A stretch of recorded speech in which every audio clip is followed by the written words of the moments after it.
All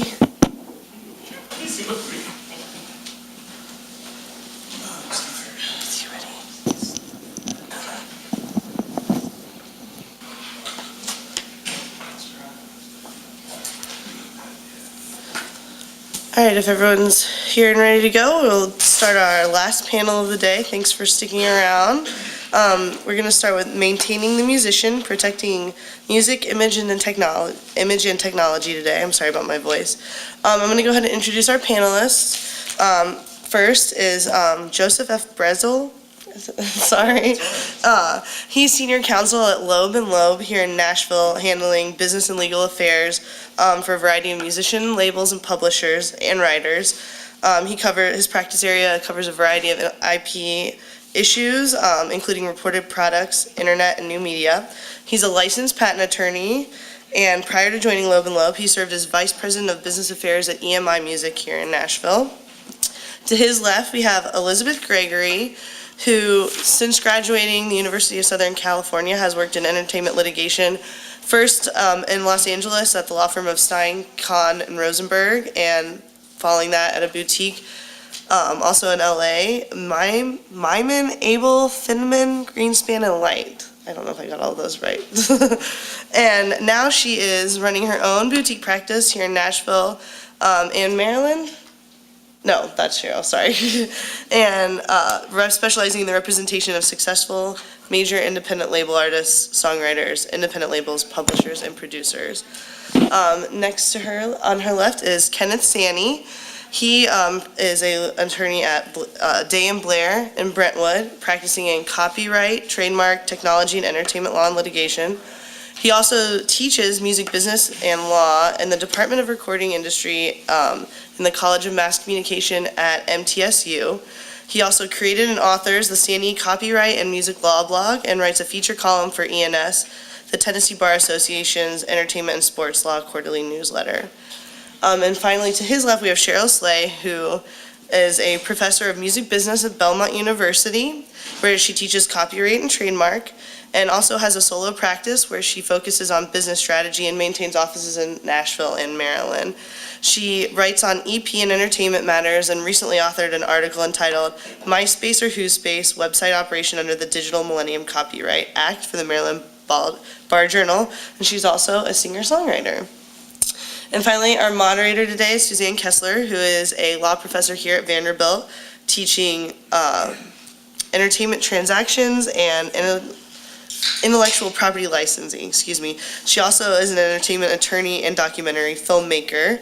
She directed business and legal affairs for A&M Records while at Universal Music Group in Hollywood and served as vice president of business development for UMG's Nashville operations.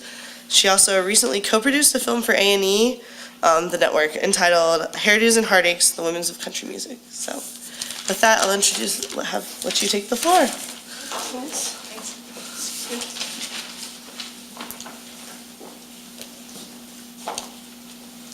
Okay, so last panel of the day on a Friday afternoon. Thanks to everyone for coming into and for sticking around. What we're going to do, I think, first is we'll have the speakers self-introduce a little bit more descriptively and in particular about their practices and how they got into their practices in this area of music, and we'll go from there. So, Joe? Okay. Am I too loud with the mic? All right. I tend to project, so forgive me. My practice is probably about 95% entertainment and probably about 5% patent work. A few years ago, I started realizing there were some developments happening in the patent world and thought that these two worlds were going to intersect. So most of what I do through the day is entertainment and primarily in the music field. I try to avoid film and TV and that stuff because we do live in Nashville. The bulk of my clients, it varies between companies, or in our world we'll talk about companies versus talent. You know, so the companies would be the record labels, the music publishers, the entities who are paying the bills and the talent, people who receive the money from the stuff that pays the bills. Probably about 2/3 of what I do is representing the company side, just because I've got a lot of experience working for EMI here in Nashville. And about the other third representing bands and singers and writers and that sort of thing. How did I get into the business? When I was in law school, I wanted to be an FBI agent. I wanted to kick down doors and throw people on the floor and all that stuff. But I graduated in a time period a lot like this, where the economy was in a big downturn, and moved to Nashville and was just working for a small firm downtown. And one day in church, I met a guy who was the CEO of a small record label. And he said, "I understand you're a brand new lawyer?" And I said, "Yeah." And he very, very foolishly hired me to be his in-house lawyer, because I knew nothing. And about 9 months later, the record company was bought up by EMI, and it just went from there. I mean, music lawyers don't kick down doors? Yeah, there's some stories. Yeah, you get to work some of that out when you work for the record company. Hey, Elizabeth? With the clients I have, I spend more of my time hiding under my desk than kicking down doors. Anyway, sometimes I try to act big and tough. Most of what I do is work with larger independent artists who pay for their own recordings, own their masters, sometimes administer their own publishing, and we do a lot of licensing. My whole world is about licensing. We divide the world into territories. We license records for 5 to 7 years per territory. We license a lot of stuff to film and TV and for commercials. And we get everything back after a certain amount of time, and we do it all again. And my clients tend to have very long careers. Some of them are on record 8, 9, or 10, and will send me a note every once in a while that says, "Thank you for everything you've done for me this decade," which is a little bit different from what I was doing when I was in Los Angeles at the boutique, which was big, fat, overloaded major label record deals. I've almost always done stuff on behalf of talent instead of labels, though I have worked with a couple of smaller labels who keep me busy doing some really insane things. I wish they'd call me before they did stuff instead of afterwards, but next lifetime for them maybe. And the way I got into it is I really was headed this way from the time I was in high school, ending high school. I grew up in a neighborhood that had a lot of musicians in it for some reason, and they tended to be nicer to me than anybody else for some reason. That was back in the heyday of punk rock, and actually my husband is a punk rock musician. I've known him 20 years, and that was back in the heyday of the indie punk rock labels. So that may be why I have that sort of indie bent to my career, but I've found that I'm much happier operating in that world. And spent all of my time in college and law school doing internships, and I actually worked at a litigation boutique all the way through my 3rd year of law school, and frankly, my contacts were a lot more impressive than my grades, and that's what mattered. And to get into the business, I had my first client, the one I'm married to now, and 2 labels desperately wanted to sign this guy, and they said, "What do you want, Elizabeth?" Because we've offered him everything we can think of, including hundreds and hundreds of thousands of dollars. And I said, "Well, I want a new job." And within a week, I had a new job at Myman Abel, Feynman, Greenspan, and now it's Light and Fox and a bunch of other people, I don't know. So yeah, I did that and then jumped off the fast track and came here and moved into a slightly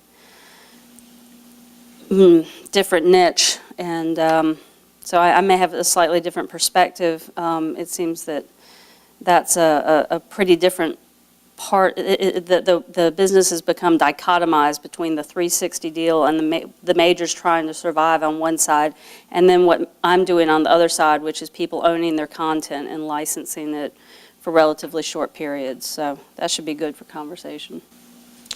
Okay, we're definitely going to talk about that a little bit more. and maybe this should be the ethics panel because we've already talked about kicking down doors and marrying your clients. So, Ken? Well, first of all, I'd like to thank the Journal for putting on just a first-class symposium and all the hospitality they've shown to us, so thank you. The way I got involved in the entertainment industry was I graduated from Vanderbilt Law School. I was on the Journal. I was a member on the Journal. And I wanted to litigate. I was a former police officer, and I really just wanted to do litigation. So I went out and worked at a very small firm and did litigation work for pretty much around 4 or 5 years of straight litigation. My very first day of practicing law, I actually tried a case in juvenile court, believe it or not. And that does happen rarely, so don't panic when you go out there to practice law. It probably won't happen to you. And then through my making contacts and doing general litigation, I started meeting some people in the industry because I was litigating here. And I was doing everything from divorce work to criminal defense work. And you'd be surprised how well that dovetails with the entertainment industry. And so you start meeting people and making connections. And my ultimate goal really was to work my way into the entertainment industry. I always had a big interest in copyright law and entertainment contracts and those types of things. So I used my litigation skills and those types of assets that I had to work my way toward doing more entertainment work. And it just slowly progressed to the point where that's pretty much the vast majority, probably 90% of my practice now. So I am a litigator, so if I keep looking like I want to stand up, sitting in a seat and talking is not usually what I do. So, but if any of you want to get involved in the entertainment industry, what I would suggest for the law students in the room is you have to be persistent. It's not the type of industry that for the most part you can go out and join just a big firm, get mentored into the field, and just eventually develop your own clients. You really have to be persistent and work your way in. Okay. Cheryl? Good afternoon. That's a really good segue for talking about sort of how my practice developed. I am recently transplanted here to Nashville. I'm coming from the Baltimore area, from Maryland, where I have been for the last many years. And Maryland, of course, Baltimore, and DC, there's lots going on there in the arts in general, but not necessarily, not really at all, a primary entertainment market. And so in terms of developing a practice, I started thinking about entertainment and intellectual property issues when I was in law school. Even though I'm a singer-songwriter, I wasn't drawn to entertainment law for that reason. Long story, which I will save for some private conversation for anybody who wants to talk to me later. But long story is that I was really interested in museum law and visual art.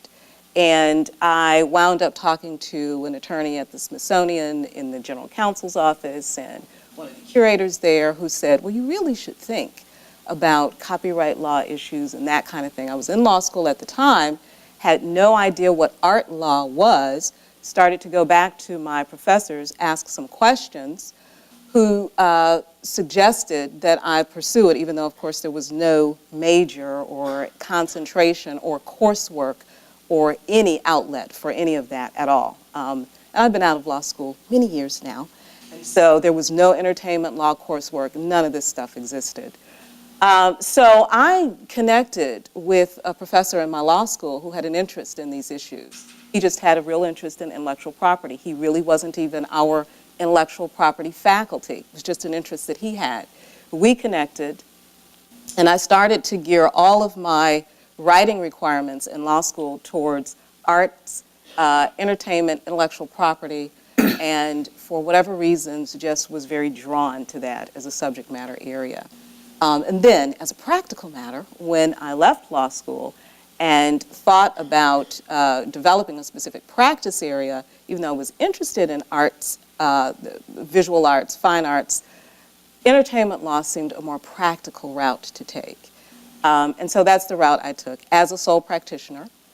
And in Maryland, I think if you're going, or anywhere, I think this is probably true for Nashville, if you're going to be a sole practitioner in a niche market where there are not a slew of clients, even in a good economy, I had to sort of make my way in this entertainment world, which required me to figure out what my business model was going to be.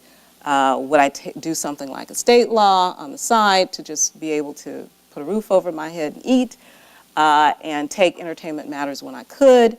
I made a decision, and again, a lengthier discussion for another time, but I made a decision that I would take some risks, do what I really wanted to do. Law school was a third degree for me and a second career. So I decided that I would do exactly what I wanted to do. I just decided that I would develop a business model that would support that. All a very long way of saying that my practice is very business oriented. I set up entertainment companies. I help clients understand how to manage corporate matters, and to deal with these regular business issues that every company has to deal with, entertainment or not. The other aspect of my practice is very intellectual property focused, in terms of registrations, copyright registrations and contracting, some licensing. And then it's always been, even though the industry is changing a lot, it's always been a sort of strategic counseling practice. So clients don't understand the business, and I help them understand the business. Very education oriented. So it makes sense that I find myself now at Belmont teaching as faculty, because that's always the way I've approached my practice. You come in for a consultation with me, we sit down at my whiteboard and we talk about really specific career strategy issues. So that's kind of how I've found myself where I am. Interesting. And just by way of an aside, if anyone has any career-oriented questions, I know that I'm certainly happy at any time outside of this context to answer those, and I'm certain that others on the panel would agree that they'd be available as well. Elizabeth? Right, and my intern is about to graduate from here. Oh, okay. I am totally intern dependent, so, and I don't care if you're any good, I just care if you want to do it. Okay. There you go. Okay. No prerequisites. Today's discussion on some of the other panels has been very much labor issue oriented, and some of the issues touched upon have been union oriented or collective bargaining agreements and other areas like that. It's interesting to me, as I've been listening to the other panels, to note that that's something that on a daily basis we rarely deal with those types of issues. It's very different from some of the other fields that you've heard discussed today, and we're going to briefly touch on two kind of forks in the labor road. One is literally, what is maybe the relationship between the unions and the artists and or the labels? Like how, in other words, how do we, when we do deal with union issues, how do they come up?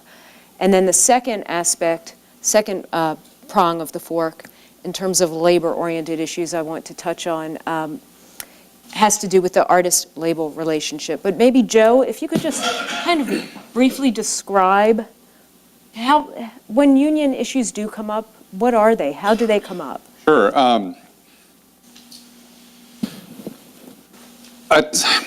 Forgive me, today I'm in label mode. I've been dealing with label stuff all day, so I'll kind of approach this from the label perspective. The union issues from my end in the music business, just they're not dramatic and they don't tend to come up very often. Usually it's a pretty simple affair. There are, I guess, two primary unions involved in the music business. There's the AFM, which is really the musicians union. So if you play lead guitar and don't sing, you'll be a member of the AFM. And then there's AFTRA, which is sort of the union for the singers. And from the labels side, it's a pretty simple affair. They have a huge agreement that goes on and on and on. There's all these different parts.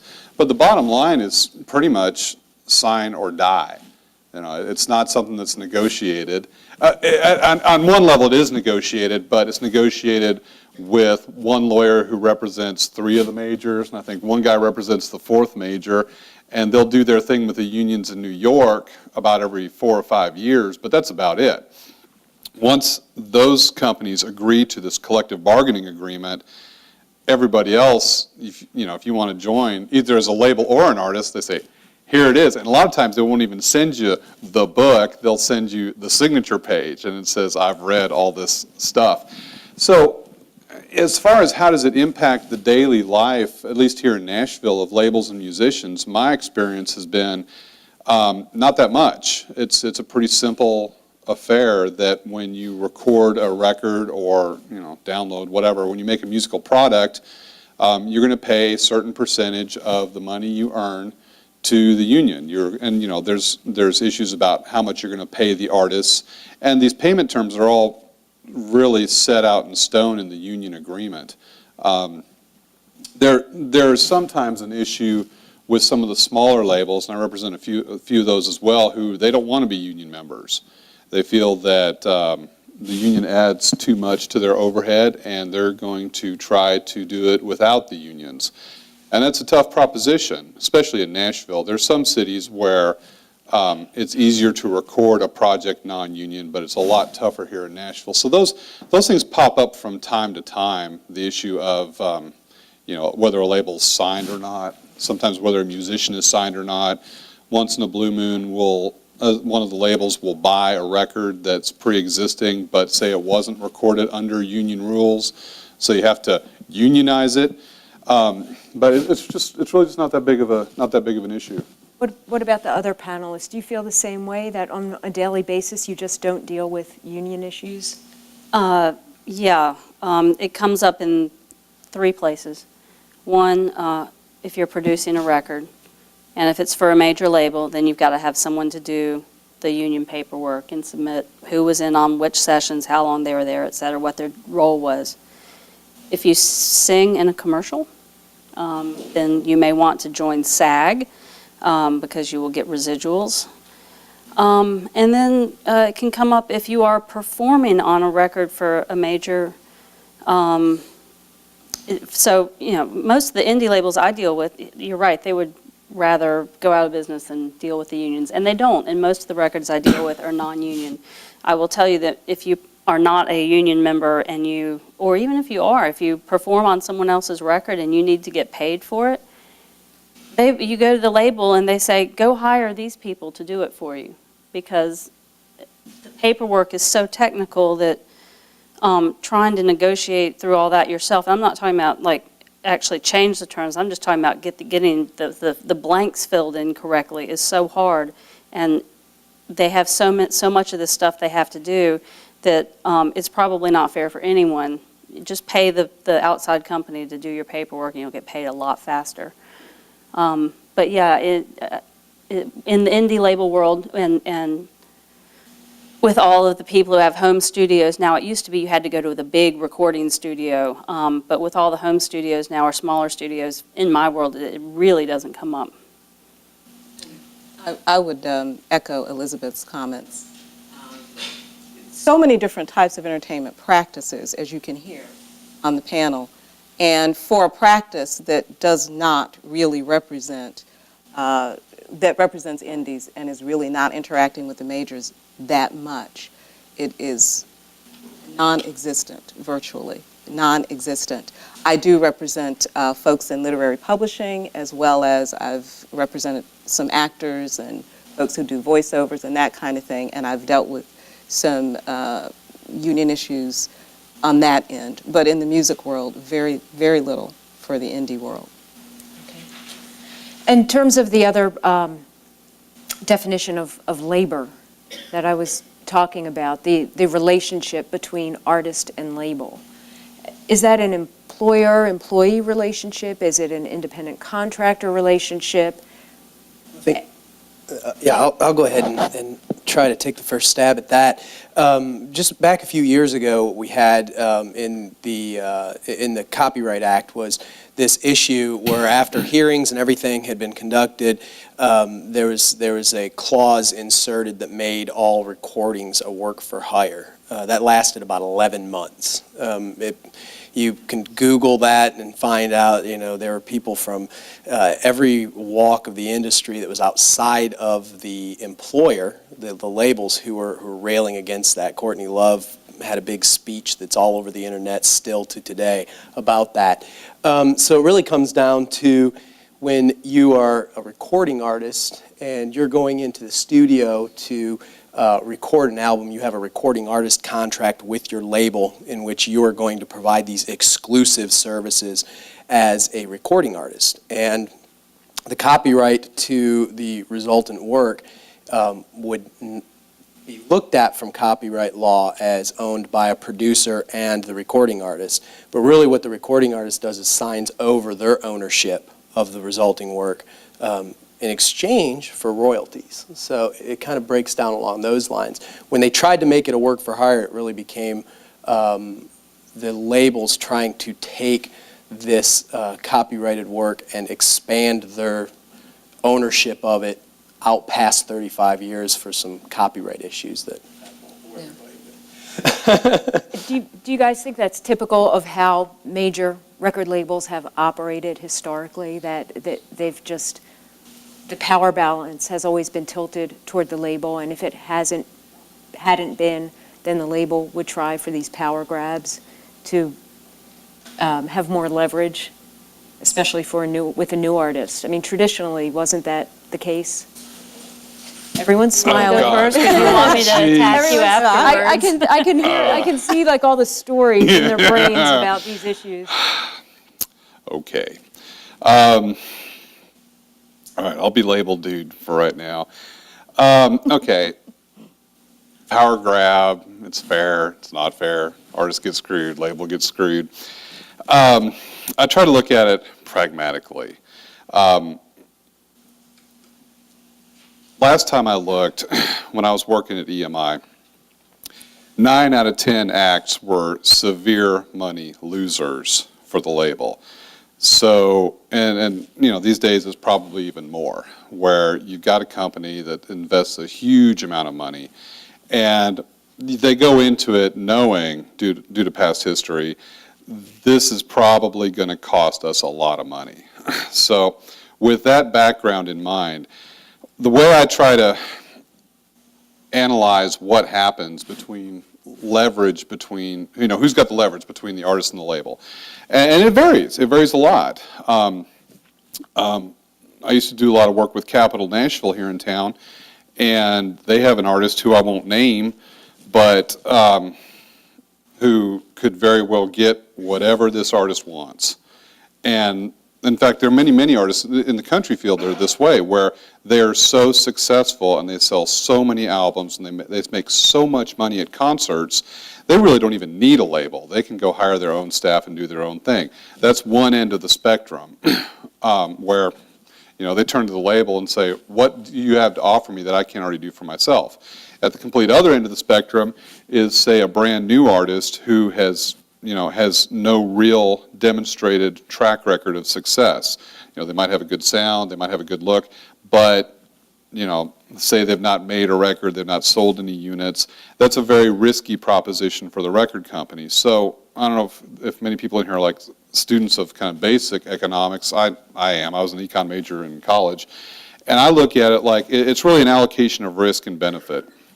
If it's a brand new artist and who's not sold, 5,000, 10,000 units a year, they're not out on the road doing a lot of shows, making a lot of money, that is a more risky venture for the record company. And so what they will try to do is minimize the risk, frankly, by a lower payout. And because it is under basic risk benefit analysis, the label's taking the bigger risk on an unproven act, shall we say. So, sometimes it makes sense that they might also get a higher reward for taking the bigger risk. Same thing on the opposite end of the spectrum when you've got a hugely successful artist. Some of the biggest record deals that come to mind are like Rolling Stones with the Virgins, Garth Brooks with Capitol. Some of those, those are guaranteed winners. The label's going to sell a whole lot of units, and they're going to make a whole lot of money on that deal. And in that case, the artist gets a whole lot more. So, Now, that's the cold, hard business logic of the balance of leverage, at least in my opinion. I agree. It's all about risk. And the problem is that no one knows why some records work. And it doesn't matter how many focus groups you do or how many kids are coming to the shows or how much chatter there is on the internet. You just don't know why some of them are going to work. And this business model where you are, for some reason, at major labels, there's sort of this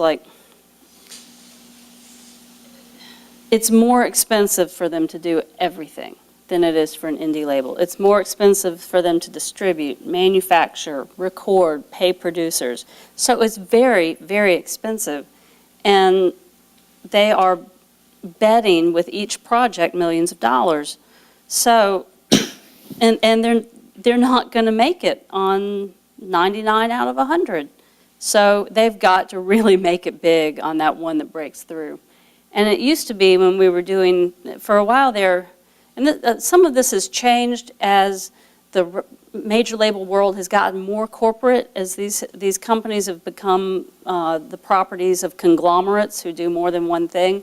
And the people at the top want to see an ever-increasing growth curve in sales. And now you have to report your numbers. It used to be, a couple times a year, then it was quarterly. And before long, it was like once a month, every couple of weeks, you got to meet these numbers. And so, you become ever more desperate to find the ones that are going to break through, and you don't have any rational basis really for choosing which ones. And so you have a couple things happening where you have maybe fewer deals, but they're bigger. They become bidding war situations, and those can be a lot of fun. And it doesn't matter if your client has played a single show or sold a single record, you can have a huge bidding war situation. In the last year or so, I can think of one local firm in particular that has found that model is not working so well. They had a business model where they were going to bat for the moon every single time. Every proposal that went out was going to be a minimum of $1 million in advances in recording funds for the artist. And all of a sudden, the label started saying, we don't even want to talk to you. Don't call us. We're not even going to respond to your proposal. So there's definitely some change going on there. When I was doing major label deals, the way it was viewed from the artist side was you got the biggest advance you could because there was only two sources of money coming to you out of that deal.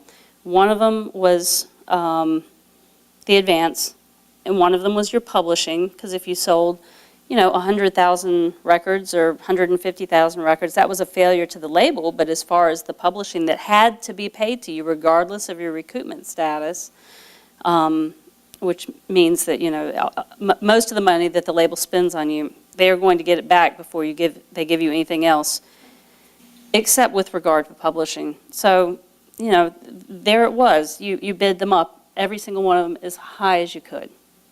When you're in the indie world, it's completely different. And sometimes my clients pass on advances entirely to say, you know what, $10,000 is not that much money to us. Give us a 28% royalty rate instead. And in that spirit, do you find that independent labels, obviously one of the major differences between the major labels and independent labels is that the indies have less money to spend, but are the indies more nimble in that way? Is there more flexibility in terms of the deals an artist might be able to strike? And also, in that spirit, is it more of a partnership even between artist and label?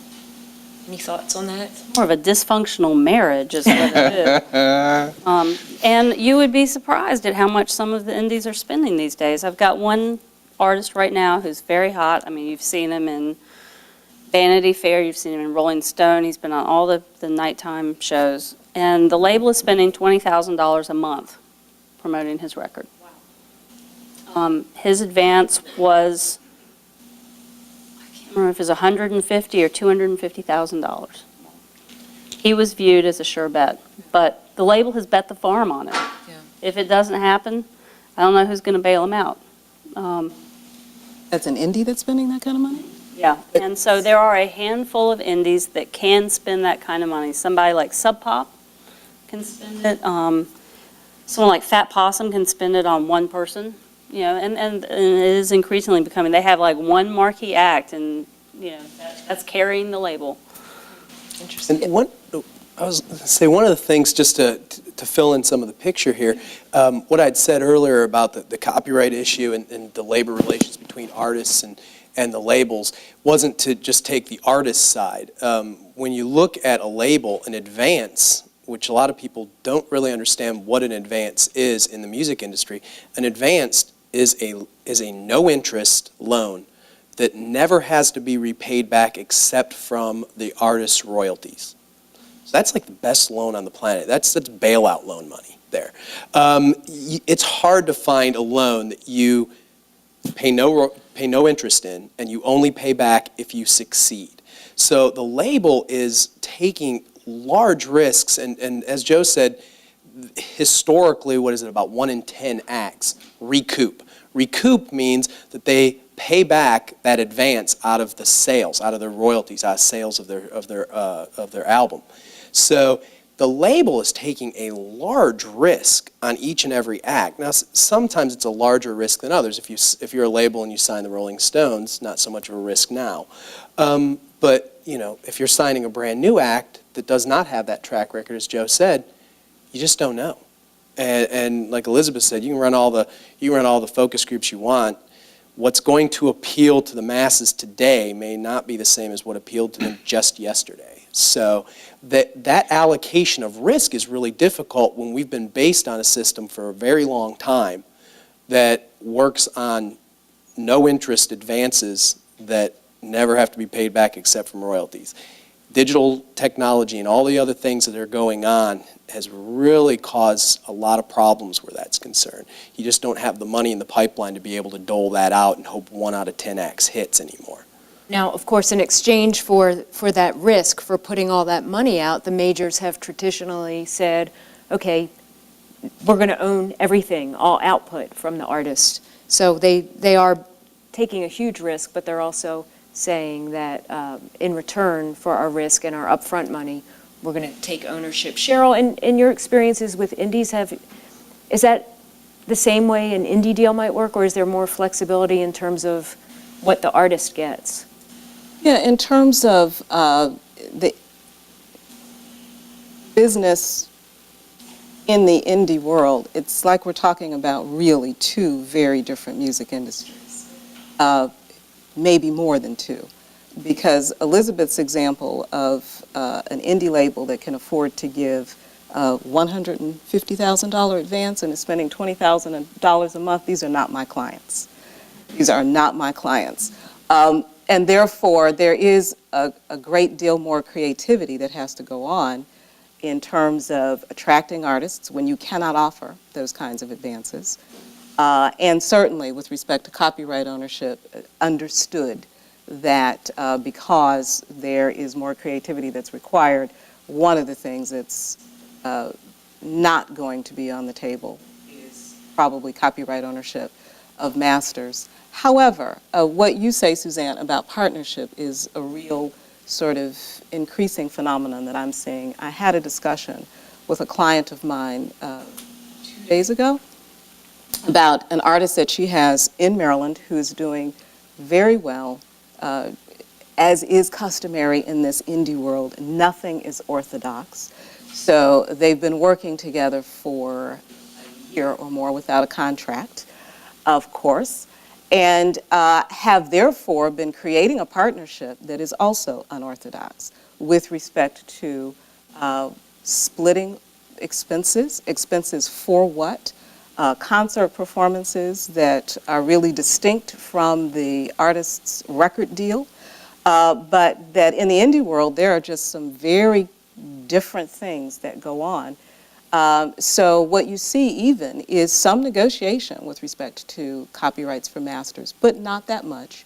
Artists are fairly familiar with not expecting to have that kind of copyright ownership, and certainly a lot more in terms of co-publishing deals, a lot more educated. I have lots more educated clients than than I did 10 years ago when I started practicing in terms of writing and creating different revenue streams. But it's a very different way to do business. Elizabeth? It seems most often to turn on whether the artist can record the record themselves. If you can come to the label with your record finished, you're much more likely to be able to hold on to the ownership of your copyright and do a license deal. It may be a royalty deal, it may be a net profit split deal, but your chances are, and it's not 100%, you know, we all see plenty of examples where this doesn't happen, where the ownership does transfer, but it's, that's your best bet for holding on to it. I think that goes back to that allocation of risk when you end up having the label funding studio time, you know, and everything else. It may be recoupable. Yeah, they may get it if you succeed and sell enough albums back from your advance. When they give you a fund, you know, they have to do a lot of oversight, and you've got to give them a budget, they've got to approve it, and those types of things, because they're trying to manage that risk. They don't want to take what is a bad deal and make it a worse deal for themselves. So they're trying to oversee that risk and keep from putting out so much money into recording an album that, you know, God forbid you turn into like an Axl Rose and spend, I don't know how much he spent on that last album, but they're trying to manage those risks. If you show up with a product in hand, that's a whole different situation. Yeah. Joe?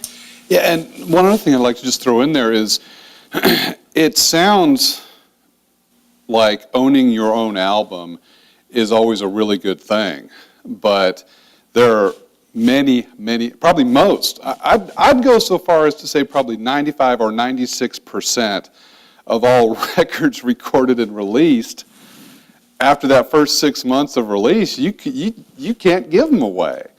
And so that's something else to consider is, you know, the vast majority of most albums that are put out, in the business, we call it, you know, it's in returns. What that means is, you know, the record company shipped out, just to make the numbers round, let's say the record company shipped out 100,000 units, and let's assume we're dealing in the retail world here, which I know is decreasing every day. But, you know, like say Walmart buys 100,000 copies of some record, they've got the right to return probably most or all those units back if they don't sell to the record company. And so once the record has been released and shipped, when that record has hit the point that more units are coming back in before going out, that's called, you know, they'll say it's in returns now. And what that means is it's dead. There's just zero happening. I mean, the best chance for anything happening might be, you know, masters from iTunes, that sort of thing. From the label's perspective. Now, from the artist's perspective, they're probably still going to sell a lot of units at concerts, probably going to sell a lot of units from MySpace. But my point is simply that it's, you know, when I was in law school, it sounded to me like owning your own record was a really big deal. And what I'm seeing more and more as years go by is sometimes, you know, you fight real hard and you spend a lot of money on something that nobody really cares about. You get it, that brings up another topic, which is how long is the label going to work that record? Right. And an indie label is going to work it a lot longer.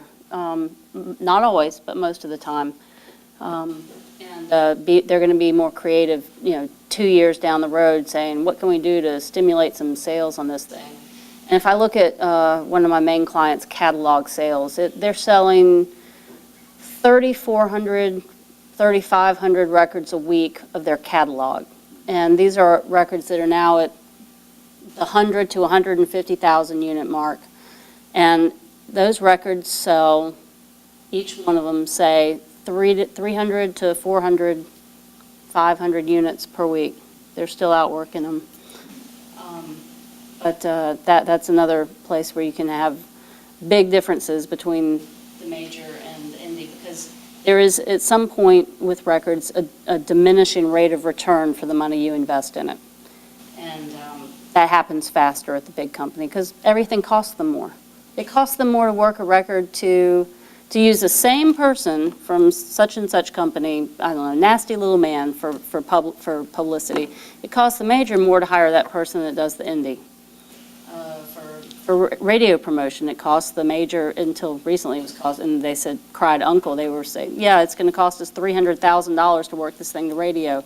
And then you've got someone like Ingrid Michaelson. I used to think that the one time you would still go to a major label was if you had a radio single, if you were a pop artist. And then, frankly, the indie labels don't want that kind of artist. They don't know what to do with it. It doesn't make sense for them.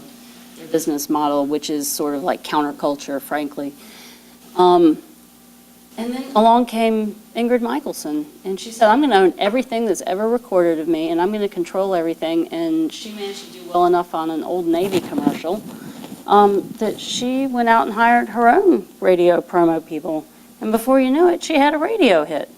No one thought that could be done. It's, and I didn't really mean to interrupt you, but it immediately reminded me of, in the Christian gospel world, Martha Menizzi did the same thing. She was independently recorded that very first album, went out and hired a radio promoter, and of course she was nominated for, I don't remember whether she won, but she was certainly nominated for a couple of Dove Awards for that particular first album. In the Christian world, a very significant accomplishment, and garnered a lot of attention because she was able to do that without the support of a label. Now she has a label team. Yeah. She didn't at the time.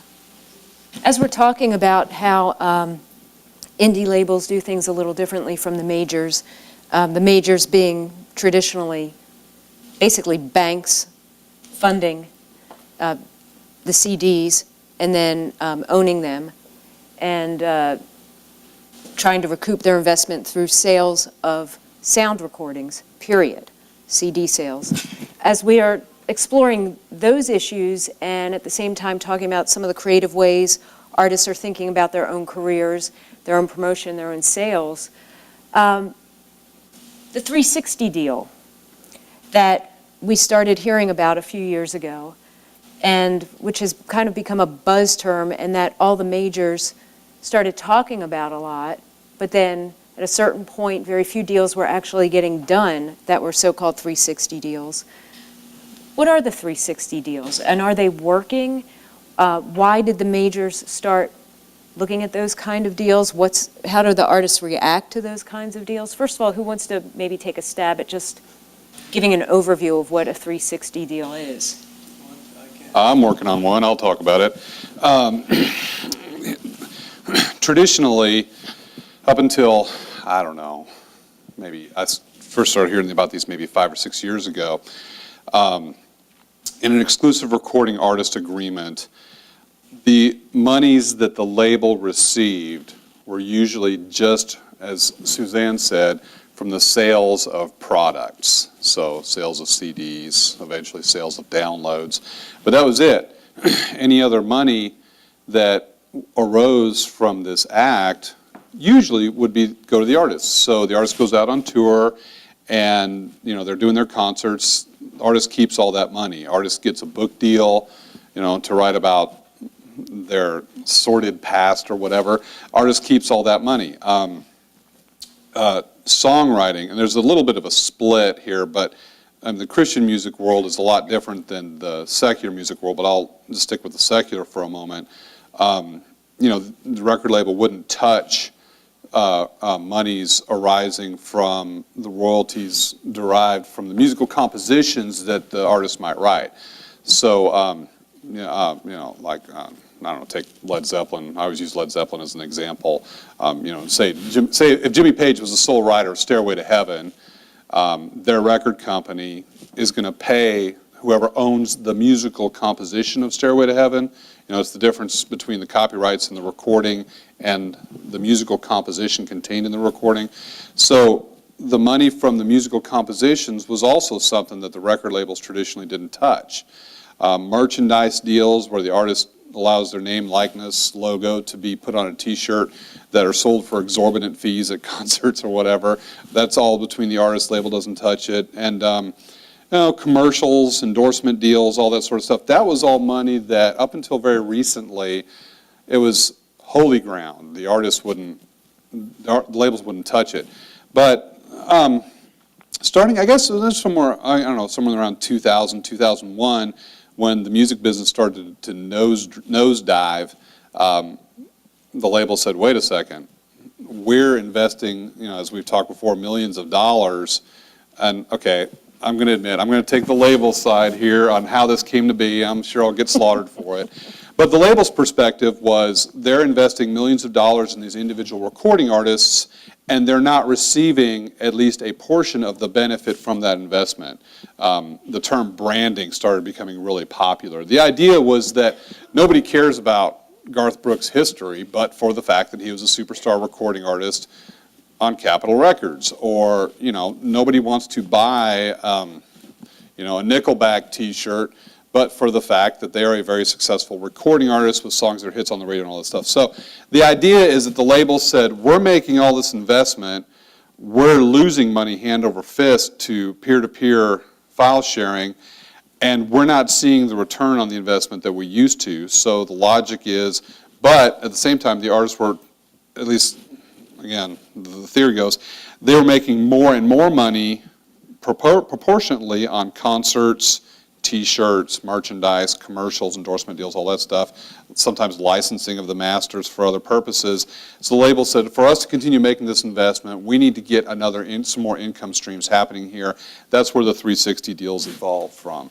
So the idea is that now, if you sign as an artist with a major label, and a lot of times a lot of indie labels are getting deep into this as well, the label will now start receiving a percentage of your touring income and your merchandise and your music publishing, that sort of thing. So that's kind of the heart and soul, I think, of what a 360 deal is. How I was there the first time in a meeting at a major when they said, we're going to include this new paragraph in our recording artist agreement. I thought, oh dear mother of God, you've got to be kidding me. I have a hard enough time getting artists to sign these things as we have them now. So it was met with fierce resistance. And it was viewed as a power grab by the labels. When, power grab, fair, not fair, happy, not happy, I don't know. But at the end of the day, the labels were dying.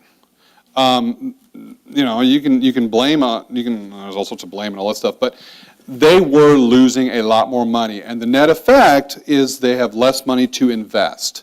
And so, that was the argument. And again, fierce resistance, because the initial deals were in just really high percentage of the artist's income, and the artist would demand a really huge advance in exchange for it.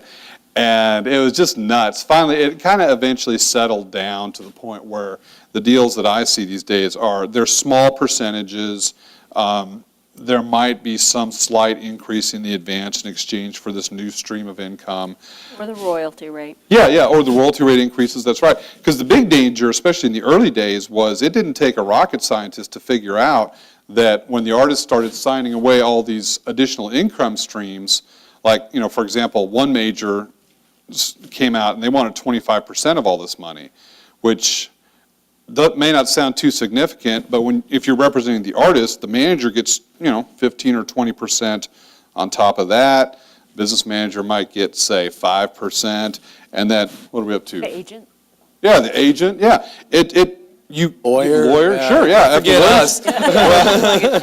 Not me. Everybody takes a piece of that cheese, and by the time it gets to the artist, there's nothing left. Yeah. I had an artist client who was given a deal a couple of years ago, and based on that artist situation, and we just had to tell them no thanks, because if they signed the deal due to the 360 and all the other hands that were in the artist's pockets, there was nothing left. Yeah, and to a certain degree, an artist's argument that, look, you want me to agree to give you a piece of the touring, a piece of my merchandise, as you at the label and your overall companies, you're downsizing and you're cutting people out of marketing departments, out of radio promotion departments. So what am I getting in terms of touring assistance and help? Where are your experts in touring or in merchandise at the label that I'm giving you basically part of my revenue in order to get something from you? Well, do you have the staff that can even help me or handle this? And back to first-year contracts, a bargained for exchange. Okay, I'm all of a sudden now as an artist expecting to give more to the label. This same label whose A&R department is a shell of what it used to be. A&R is artists and repertoire, the people who develop an act. They don't want acts in development at the labels any longer. They want developed acts. They want you to come prepackaged. They want you to come with what they call traction, where you can show that you are able to sell CDs today. And that means coming with your MySpace, your Facebook, all your stuff set up. You may have street teams. You may have a following. They can come to a showcase and see that you packed the showcase. They want prepackaged acts. So what they used to do is they used to give you a lot of advisors and people who would work with you, executives at these labels who would work with you to develop this brand. They don't do that anymore as much, yet now they're saying because of the brand, we want a chunk of it. And to say that Garth Brooks nobody'd care about Garth Brooks' background if it wasn't for Garth Brooks, the recording artist on the label. Garth Brooks' response to you would be, nobody'd care about the label if it wasn't for the Garth Brookses of the world. That is his. I know, I've heard him say it. That's his response. Right. So it's like, what is Columbia without artists? Right. It is just an incorporated entity that has no product. So Another thing is, let me tell you something. Living on a tour bus sucks. It's miserable. I won't go out with my husband. I don't care what happens out there as long as I don't have to ride on that tour bus. I'm serious. So, you know, that's another couple of things to think about in this, like whether this is fair or not, is that the way the label recoupment system is set up is, you know, even though the label is fronting the money, a disproportionate share of it is being recouped out of the artist's share of income. And it seems like one of the problems that the labels have, it's going to take them a while to get over this, was just this very inefficient use of resources and this reverse economy of scale. And so from an artist's point of view, we're like, make your business model work better. Don't just, you know, grab us as your life preserver. You know, you're a sinking ship. Interesting points all of you made in respect of what an artist's brand is, and especially how the labels now expect that brand to be existing prior to even basically having any interest, for the most part, in an artist. That's why we see a lot of signings from American Idol and other shows, because at least there's built-in brand there, built-in audience, and I've heard it said at some labels that they want to know all the data from MySpace, Facebook, and all the other presences on the web that the artist has. How many hits are they getting? To see how strong that brand is before they'll even think about signing the artist. So just maybe talk about that branding issue a little bit more, and what artists are doing in particular in the digital world with respect to branding. And is it just a given now that if you're a recording artist, whether on a major or on an indie, that you have to have a Facebook page, you have to be on MySpace, you have to, everywhere you can go, and, you know, Twitter, wherever you can be? Yeah, I would say that much of my practice is about counseling clients about how to emerge. So with respect to the fact that a label, if you were seeking a label deal, the fact that a label expects you to be sort of self-contained and mature, sophisticated, developed prior to them having an interest in you, I counsel clients to, if you want a deal ultimately, that's certainly a goal that you can pursue. But given that the route these days is to be self-developed, act as your own label. And I'm on a mission to preach that gospel everywhere I go. Act as your own label, create your own success, and internet marketing is certainly an aspect of that, and gives you the sort of opportunity to do that didn't exist in the way that it once did. So with respect to branding, how you can create that brand as an artist is, now you have entree to lots of homes and organizations and audiences that you wouldn't have previously, because the internet gives you that kind of entree to the extent that you're strategic about it, which is something that I think that artists don't necessarily understand is, so what does that mean? What is internet branding? What is internet marketing? How how am I strategic? Is it sufficient just to have a MySpace page or a Facebook page, or how will you garner attention? Everybody's got has a MySpace page now. So that doesn't really create success. So I spend time with clients talking about how to stand out on the internet. And the digital marketplace is different, so that you can do that, which requires knowing who you are as an artist. So the branding has to be internal. Having defined yourself as an artist, now this is something that you can create as a brand and then market once you have a sense of who you are, and developing that in every way, creating a real interest in what you do, and not just in the music that you create, but in you as an artist. So that's been kind of fun to talk about and to help clients to understand that there are these new opportunities. Having said that, I do think that changes options for artists, so that ultimately maybe you're not still seeking a label deal. Because if you can create that kind of success and make a living doing it, which is not necessarily being Britney Spears, but you can make a living doing that, then maybe you don't need a label deal.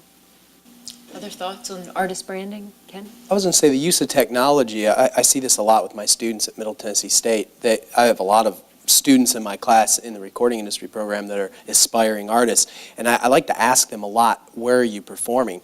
And a lot of them are like, well, I'm on the internet. And as Cheryl said, so is everybody else.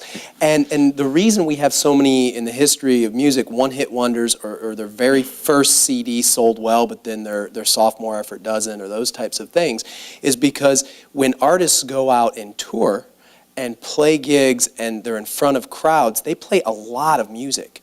And they can gauge, they get feedback from the crowd, from a live crowd. And they say, you know what, every time we play that song, people head to the bar and get a beer. They don't really, but when we play this song, they come towards the stage. You get this feedback from live performances that you don't get from the internet. So the internet I see as it's a very good tool in your toolbox, but it can't be the only one in there, because then it just rattles around and makes noise. How do you stand out in a crowd? How do Yeah, people because even everybody's find doing, you? right. And you have to hone those songs. There's a couple things we haven't talked about is the power of the blog, and also these placement companies. And they're some of the only people in the business who are looking for new artists. I mean, not even indie labels are not looking for artists. They don't want artists. But these placement companies for film and television, and a couple of examples are Zinc, or Natural Energy Lab, or Music for the Masses, or Secret Road, which is run by the woman who manages Ingrid Michaelson. They are specializing in placing artists on television shows. And that's good for the television networks because they're paying less money. Because you can get a new indie artist, or some of them aren't even signed yet, for $7,000. Or you can go pay upwards of $20,000 for one on a major. And I think that in the past few years, one of the most cutting-edge uses of music and visuals has been television commercials. And talk about, branding and dangers to branding. That can be really treacherous. But it's crucial. And I have, clients lying on the beach in Mexico saying, no, we're not doing this Miller beer commercial. It looks stupid. I'm like, well, okay, well, you're probably right. You probably shouldn't have done that stupid Lee Jeans commercial last year, and I certainly don't want to hear any more complaints about the fact that you haven't had another major campaign since that one, because you only did that one because you were nerds in high school and you wore Lee Jeans, and you think there's some sort of reverse cool in there. Well, guess what? Not everyone agrees. But those are a couple of other ways you can find to stand out that are, and some of the bloggers out there, they actually still like music. And frankly, I don't. I got into this because I did, but now it's like, turn that stuff off, honey. I don't want to hear it. It's like, can we play something that was recorded before I was born?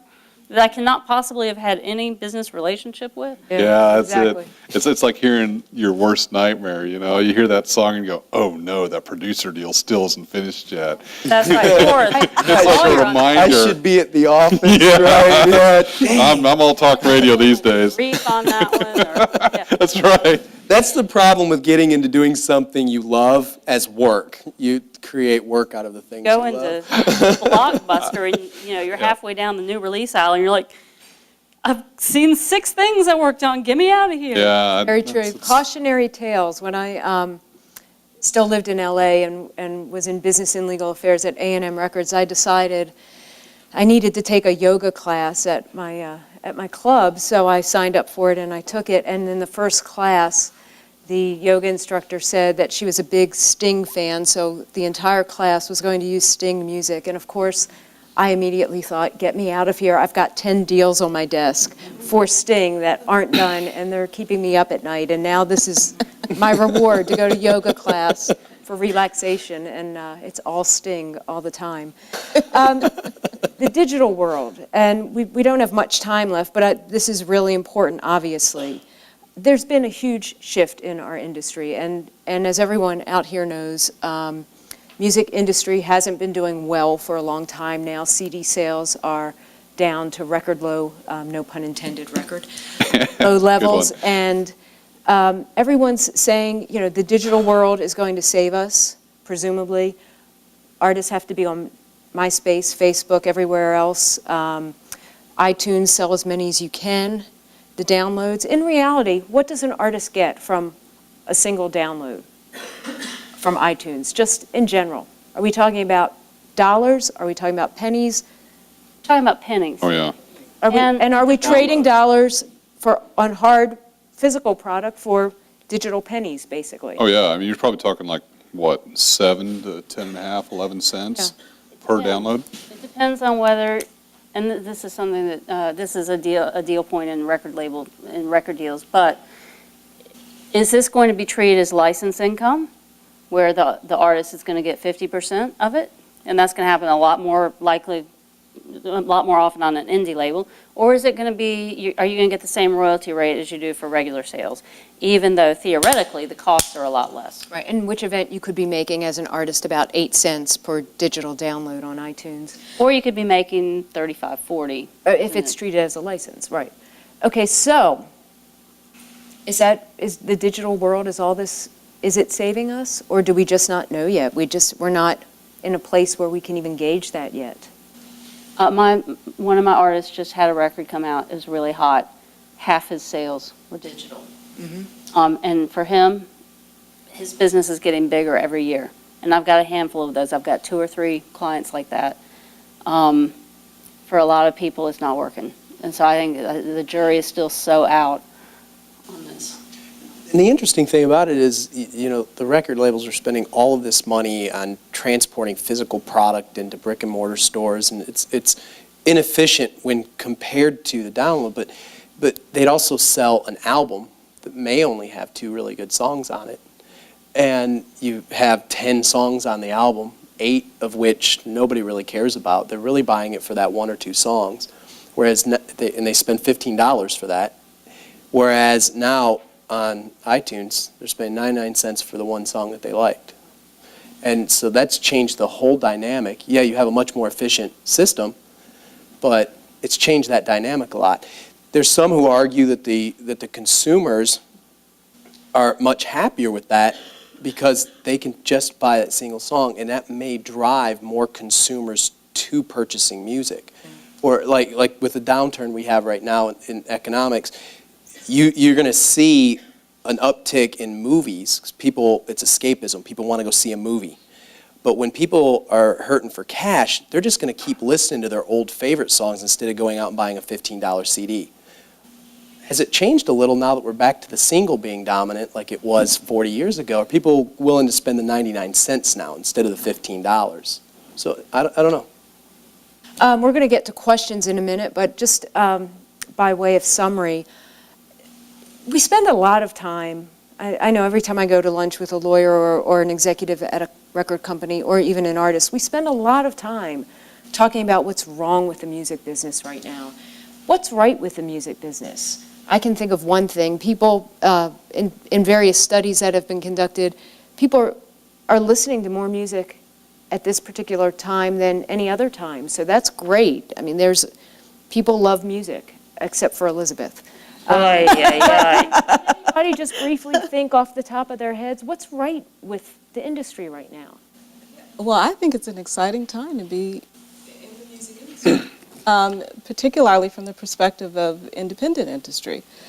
I actually do think that the perception is, amongst independent artists and labels, is that we can maybe build a better mousetrap than the majors could.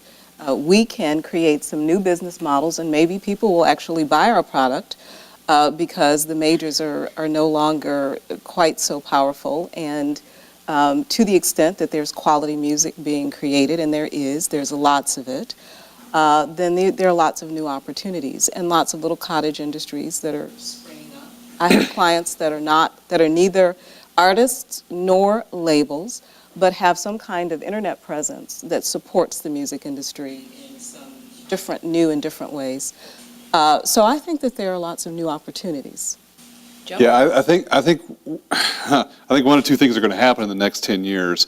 Either the music business is going to completely turn around and just shoot off, or it's going to die. Hopefully not. And I don't think so, because I feel that, at least with the people I work with in the music industry, they still tend to be some of the brightest, shrewdest, smartest, most creative people I've ever met in my life. And I mentioned before that I'm a patent lawyer. The major reason why I became a patent lawyer after being an entertainment lawyer is that one can patent, that's a little debatable now, but in theory, one can patent a business method or a business model. A lot of people don't realize that. And the music business is now the patent world is getting flooded with these new ideas, new business models. I mean, especially with sort of the implementation of widgets on MySpace and Facebook, there are countless patent applications hitting the U.S. Patent and Trademark Office right now. Sooner or later, the next really big idea, I believe very strongly, is going to come, and I feel like it's just right around the corner. I don't think iTunes was the next really big idea. I think that's just almost like a placeholder. But everything I hear from my clients is that the consumption of music, like we talked about, commercials, TV, films, it is everywhere. You can have it on your phone, you can have it here, you can have it there. I can't remember a time when music has been so dominant, so ever present. So the question is, how do you monetize that so that the people who are making it can actually be reimbursed? And I don't know, I have a lot of faith. I have a whole lot of faith that we'll see it quickly. Just because of the amount of innovation. I mean, people are, it's a frenzy.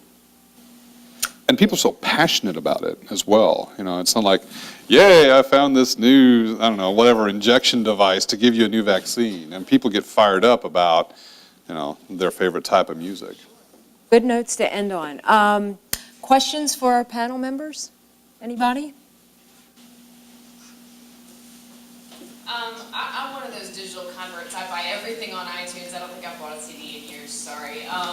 But I recently wrote a submission to the journal that we were screening, and the author was talking about how when CDs came out as a new format, they were almost immediately adopted by the music-consuming public as a replacement for records. But when digital music came out, at least as of the end of 2007, which was the latest statistic they had, digital consumption remained a very small, I was astounded how small the proportion of the music industry. And the author was positing that it was because of diffusion problems and copyright law, but I was curious to see if you guys had any thoughts on why this digital forum that seems so convenient, so great, really hasn't taken off the way CDs did.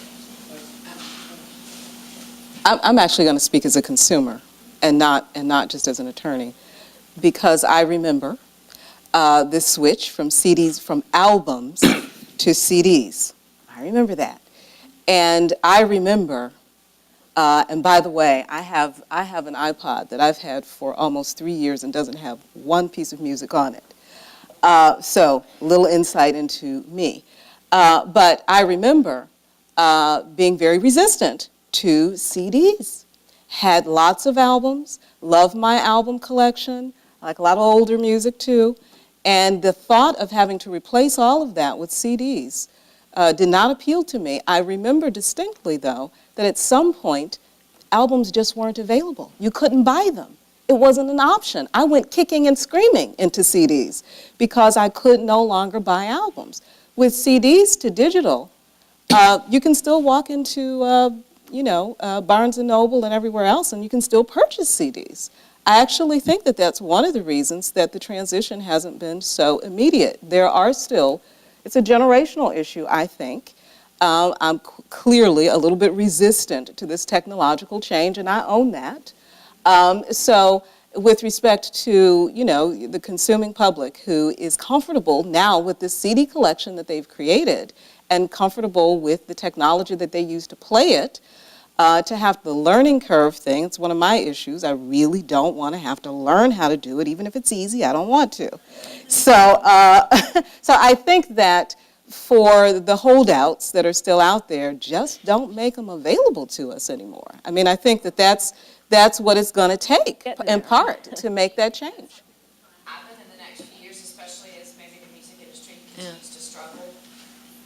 I think that it's a possibility because we're already seeing shelf space at the big box stores, Walmart, Best Buy, for the amount of space allocated for CD product has decreased tremendously, even very recently. And is it Borders that just said they were liquidating a lot of their CDs to get rid of literally the footage in the store they want to use for other purposes? Yeah, Walmart's talking about it too. I mean, Walmart a couple of years ago accounted for 90% of country music sales. So, yeah. Which hurt the music industry go into the big box. Oh, yeah. There's all kinds of problems with that. If you sell your product at Tower Records, it's much different than selling it at Walmart, where they allocate this small portion. You can only get so many records into it. And I think part of the reason you don't see this transition as being as quick now is because the labels who are controlling the product, the content, pushed back against digital because they saw digital as uncontrollable. You have, you can control a scarcity of resources on physical product. You can't on digital stuff that's just ones and zeros. So you had a pushback, and you had the labels continuing to put the product in the stores. That's where that comes from, I think. Sorry. No, go ahead. I was going to say, I mean, from my own perspective, I mean, I'm a recent convert to iTunes. I went kicking and screaming into the CD world, kicking and screaming into the iTunes world, but now I'm here in the iTunes world, right? So I got an iPod, and I spent a lot of hard-earned money to put a lot of my favorite old songs on my iPod. Battery's dead, and you can't transfer it out. That's so. It's charge it. I can play my CD. You just plug it in. There's charges. No, man. He couldn't find the compartment to put new batteries in. The battery's dead and it's not rechargeable. Batteries die. Oh, okay, I see what you're saying. They can no longer take a charge anymore. But okay, so that is gone, right? All the whatever hundreds of dollars I spent on it's gone. And I come from a generation where, by God, if you spent your money on music, you had something. You looked at it, you could hold it, you could put it in the closet. I pull out my old Bruce Springsteen LPs from time to time to introduce my kids to the concept of this black thing that used to spin. That's kind of one issue, I think, is that you can't really save it. I think people are really starting to realize that you can't forever own this thing that you're paying your money for. And what's next that's going to replace this? Yeah, and tapes. I had a bunch of money invested in tapes, and they just wore out They too. were bad technology. Bad technology with They were tapes. bad But I technology. have a bunch of vinyl Yeah. that's scratched now because I moved a lot, and so there's always that issue. Yeah. Sure. That's true. That's true, but I want to make sure, any other questions? I want to make sure that if you guys have questions, we get to them, so. Yes. How has the change in the radio industry affected music? We don't have time how to much even time get have near you that. got? Death, I think. It's killed it. Or at least a lot of it, I feel. I think I'll try to make this one sentence. In the rock world, at least, I feel that there are now so many outlets where people get their music, MySpace, internet, whatever, that there are no major outlets, and I think that's one reason why we don't see many big selling acts anymore. There are too many choices. I think the death of radio in that world is certainly contributing to it. The death of radio is pretty much irrelevant in my world. College radio is still important, but what's happening on the internet and frankly on the MySpace page is way more important.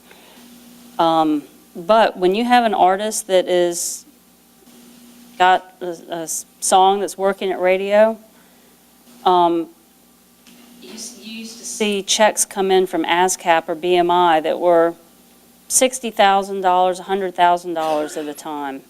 It was big money, and maybe it was just another one of those worlds where it was just the transfer of money around, it was so inefficient that it could not, and poor old Elliot Spitzer, I mean, God bless him before he, that's not going to go right. God bless him before he fell out of favor. He did really attack the payola practices because that was one of the first places that the major labels showed that they were in trouble, was they couldn't pay $300,000, $500,000 to push a single anymore. And they didn't feel like they were getting their money's worth. The interesting thing you said about TV earlier is 15 years ago, if you tried to get an act of the caliber of Coldplay to do a commercial, you're like, no, we're not doing that. Now the best thing to do is not get on the radio, but to get on an iTunes commercial. You want to take off in the charts and get a number one with a bullet. You want to be on an iTunes commercial, not on Lightning 100 or even corporate radio. We hire people to actively seek that. Yeah. I can only think of one instance where an artist has been punished for being in an ad, and that was a Wilco. Oh. Okay, besides my own. It's like, it was like a bunch of dads in a garage wearing jeans, and the waistlines were all too high. It's just like, it was bad. Is Wilco. Wilco did a Volkswagen commercial a couple of years ago. Now listen, I know it's better to ride your bicycle, but if you're going to drive a car, a little Volkswagen is going to be fairly low impact on the environment. What is wrong with doing a Volkswagen commercial?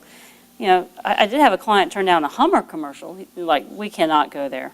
We're not like the most, socially responsive people in the world, but we cannot do a Hummer commercial. But there's always a fear that there's going to be that backlash, and sometimes it happens, and I don't know why it happens sometimes and doesn't 90% of the other times. One of my clients is a band called the Black Keys. You have heard them everywhere. You have heard them in Victoria's Secret commercials. American Express commercials. There's Shaun White tracing the freshest, he's chasing the freshest snow around the world, and it's for American Express. I mean, there's nothing cool about American Express, but there was something really cool about Shaun White chasing snow around the world. And I've decided that it really doesn't have anything to do with the product that's being sold. It has to do, or who is selling it. It has to do with how cool the ad looks. Good point. Does anyone have a final question? Okay. Well, thank you to the panelists.